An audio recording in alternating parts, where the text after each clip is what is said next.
Good morning, good evening, good afternoon, and good night, wherever you may be on this wild, wacky planet. Stamp collecting is fun, and here we have George and his wife enjoying a stamp collecting fun magazine.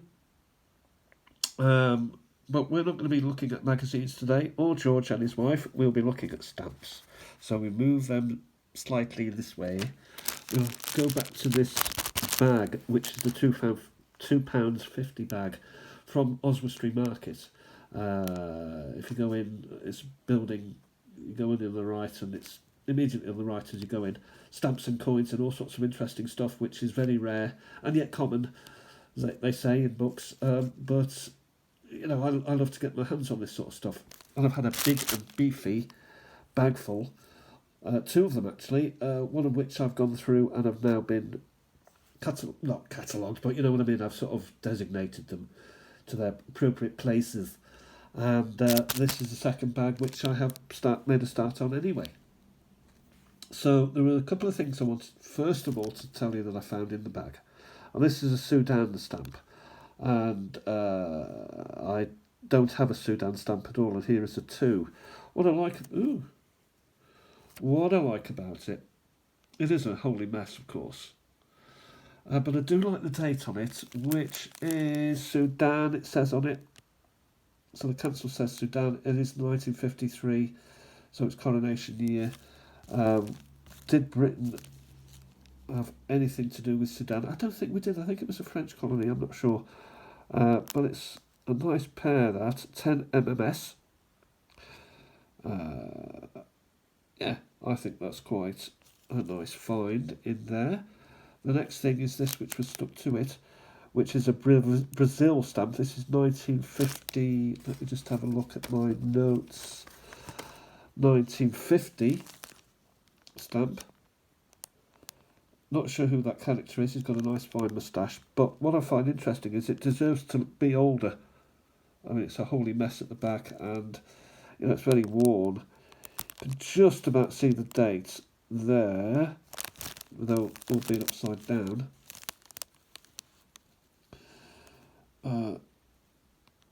Something September, maybe 53, possibly 50, 55, I don't know, but probably 29th of September 50 something. But it's such a difficult stamp to sort of work out what it is and where it's from, that makes it interesting to me. So I did a little bit of research, put the AI on it, and it told me that was Brazil. And finally, but not for the video, but just for this little section here, when I saw this trio, I'm sure there's a philately name for 3 in a row, I thought, wow, they've done a stamp on stamp collecting. How fantastic. And it's got the word stamp there, and it's got that there, and it's got stamps in an album.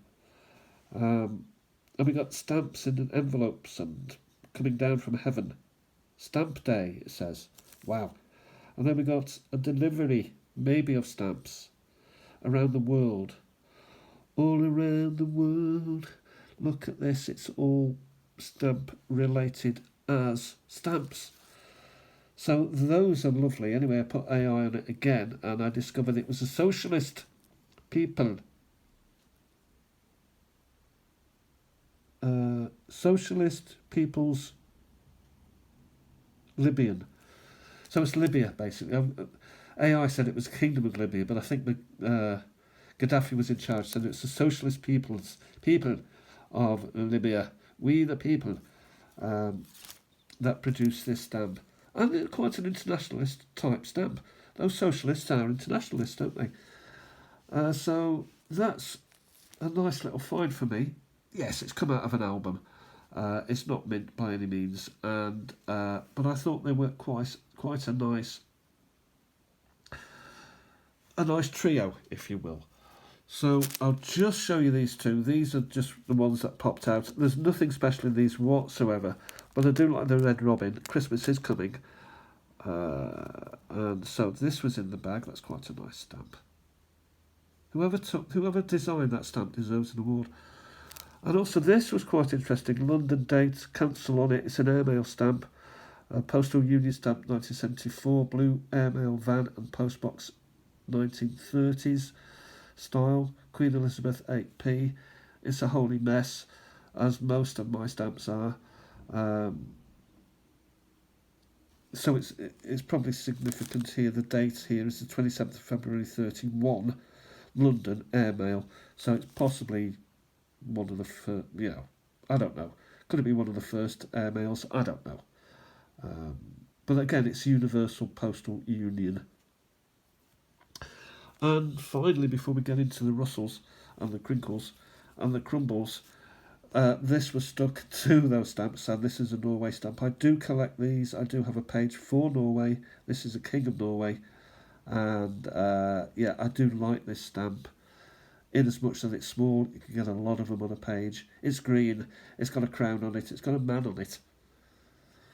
And it's got Oslo cancel. Now you say, well, where's the Oslo, Peter? Well, it ends with LO, and there's probably an S there, so that to me is Oslo. So that's a nice cancel. Right, rather than actually go into this, it's big and beefy and full of goodness, fat-free, full of vitamins in here. Lots and lots of stamps. But I put some out before, so I did a little bit of preparation, which is unusual for me.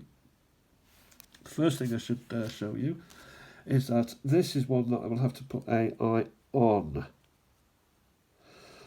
And I say that because I can't work out where it is from. I have to turn it up. First of all, the cancel's the wrong way round, so that is the stamp upside down. And I'm hoping now that I've got the camera on, I can see a bit clearer. I can see clearer through camera. Oh, in New Zealand. Of course it is Maori rock art. So, Maori rock art, I should say. Maori's a beer. I can see it now, New Zealand. So my camera is my eyes better than my eyes. Now I've got a New Zealand page. This will go nicely onto it. It is on card. So someone's cut it off the card, and the cancel's upside down, which is slightly annoying, and that's probably why it's in this bag rather than someone else's collection. Okay, Argentina. I've been collecting a lot of these. He's a very popular man, this Jose San Martin. He's a generalissimo. So he must have done good work for the Argentine Republic back in the day when they were looking for independence and the like. And probably still are doing to this day. We go next to another country that I collect, Canada. Here we've got a lot of mooses, caribou. To give them their proper name, caribou, and I know that because it says so there. Postage, so we got the French and the English in the stamp. Always look out for that. This is a full sense, and it's quite nice. They're all lined up. That's quite sweet. Suomi, which is Finland. Coat of arms. I do have many of these, so these are quite common.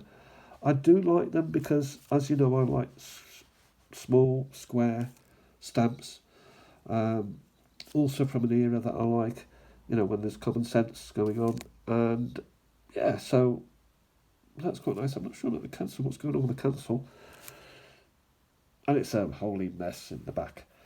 Now we go to another Norge, so really we should put these two together. So you see a 25 there and an 80 aura here. Again, it's the king. He seems to have more hair there than there, but it's simply the colouring. So those are two that you can start a little collection on. Say you're a schoolboy with ruddy cheeks, clutching an apple, and you come upon stamps and you think, wow, what are these things? And suddenly you find, I've got two, and they're different but the same. There's a collection there. There is an addiction beginning. You start to think, are there any other stamps with numbers that are different to this, or different colours? And you put down that apple, and you start asking around for stamps. Who does stamps? 1958? Yeah, that's an example of what you can get. in random bags. Now we've got Polska, which I do have pages and pages of. I'm having to go to load them up on backs of pages. I load, I do Europeans, so I've got a section for Poland, and I'm, hinge them up, and not in any order, but just to house them somewhere. So this will go nicely with the Polska. I don't know, is that the trouble with the Polish language is I can't understand or ever get near understanding a word of it. España, slightly better for me. Aguila Imperial, Aquila Heliaca. This is an eagle, I think, the Aguila. It's a nice-ish stamp. It's it's a bird. If you collect birds, and I'm off birds, then to be fair, you'd want it then, but I think Spain can do better than that myself. I'm not that enamoured, if that's a word, with Spanish stamps. Magyars, however, I do have, and this just about fits in. They go silly in the end, but 1972, it shows history, it shows a coat of arms, it has, sensible visions of Budapest and of Buda. And it's also a nice pair. So that, I think, is a nice little find for me, for my Budapest. And then we go into the silly period. And for me, that's chalk and cheese. I mean, what's going on? Apart from the fact that you're getting the Latin name for the squirrel, which is Sciurus vulgaris, there's no information about anything on that Magyar stamp at all. I think that's pretty poor. Now you can say, well, Peter, here's more birds. And you'd be right. It is an early one, so an early bird maybe catches the worm. And this is a Pintoke, a Fringella coilebs. It's a 1961 stamp, Magyar post. Lovely coloured bird. I think someone's looked at this and thought, why don't we do more birds and animals and stuff? And then maybe, just maybe, people would buy it for its beauty. And I prefer history to birds. No offence to those bird lovers. I don't know what's going on here, but it is celebrating something in the Hungarian language.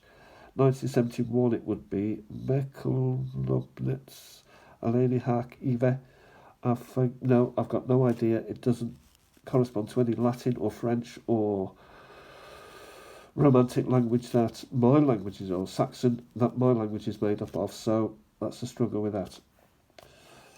Next we've got India. I do have a page for India, mostly the maps, and the other one with the feathers, I think it is. So this is slightly different. That's a nice little find for me, so that will go neatly into my collection. Back to the Magyars. And again, this is a nice stamp, which I do appreciate that. They're proud of their history, their buildings, their places of worship, and what makes them Hungarian. This is for me what stamps are all about. What do I know though? New Zealand is this? No, Netherlands. So a Netherlands queen. They only have queens. I'm not sure why they only have queens, but they seem to have.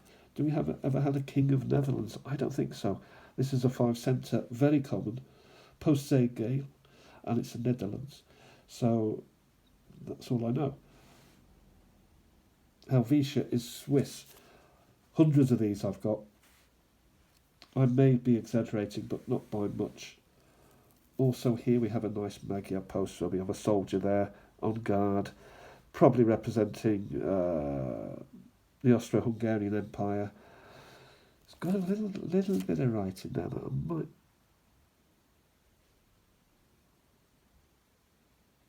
No, I can't work it out. But that is an example of a stamp which I do love. Now we've got Mondial Universitat de Handball Masculin, which is remaining for the World University Handball for men. and it's supposed to Romana, so it's Romania. It's got a sort of Cinderella element to it, cancel to order element to it. But I think it counts because it does say what it says on the tin. It's a championship, of the World Championship of Universities. So they've actually brought out a stamp to commemorate this. And I think that's fair enough. 1987, when all this stuff was kicking off, just bung out stamps, just bung them out. This at least goes halfway towards being stampy for me. And finally, we've got Magyar Post 1980. A very strong character there. Again, it's cancelled to order, I would say, but at least it's got something interesting on it. Interesting to me. Anyway, we'll leave it at that. Love it or leave it. You may love what I've got to say, you may disagree with what I've got to say. Maybe these do have an actual, maybe they do have a place in people's collections. I certainly don't throw them away, but I don't load them up either. I sort of put them back in the box. Anyway, let me know what you think. Thanks for watching, everybody. 16 minutes, 27, 28, 29, 30. I'm out. Bye for now.